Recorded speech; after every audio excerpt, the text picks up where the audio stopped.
Kung may gusto, maraming paraan. Ayan. Yan sila, oh.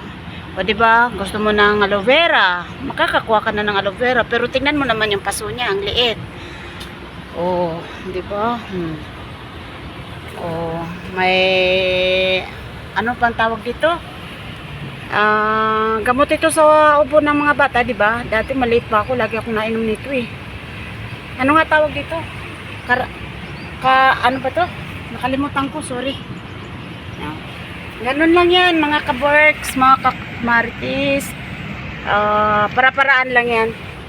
Yan lang ang aking mamarites. Maraming salamat po.